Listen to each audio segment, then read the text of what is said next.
Kenal tak Muhammad Nazir bin Rijal? Beliau dilahirkan di Pulau Pinang sekitar tahun 90-an. Beliau dikenali sebagai seorang penulis yang banyak menghasilkan karya sejarah tamadun Islam dan ketamadunan Teman. Antara nukilan beliau ialah Empire, Mafraq, Khayat Ummah dan Alfu Sanatin. Namun, daripada semua hasil naskah tersebut, ada satu naskah yang menarik perhatian saya, iaitu Alfu Sanatin karya Ibn Rijal. Itulah nama pena beliau. Pada mulanya, saya ingatkan buku ini hanyalah buku sejarah biasa, tetapi sebenarnya tidak. Buku ini membawa para pembaca menyusuri perjalanan sejarah tamadun umat Islam selama 1000 tahun. Bermula daripada zaman Saidina Uthman bin Affan sehinggalah zaman kejatuhan Khalifah Uthmaniyah.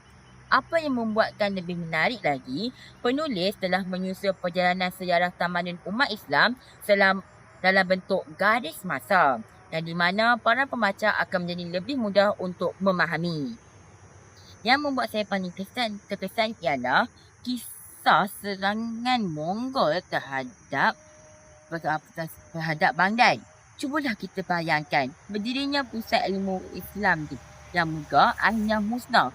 Kitab-kitab para ulama terdahulu akhirnya terbuang ke aliran sungai dan airnya dikatakan berubah menjadi warna hitam akibat dakwatnya.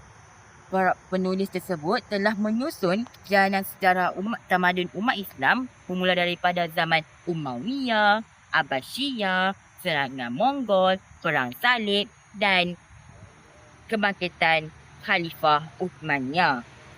Rasulullah SAW pernah berkata kepada sahabatnya bahawa suatu hari nanti akan ada seorang pemuda yang akan berjaya membuka kota Konstantinopel, di mana setelah 600 tahun kata-kata Rasulullah SAW itu akhirnya benar, iaitu Sultan Muhammad Al-Fatih.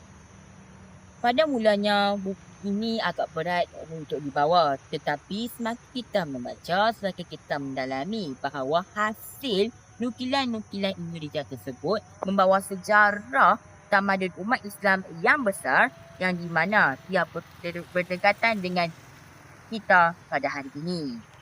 Kod sekolah PEA 0005 Sekolah Menengah Kebangsaan Permatang Rawa dan saya Muhammad Adam Daniel bin Ahmad Faizul berumur 15 tahun. Sekian, terima kasih.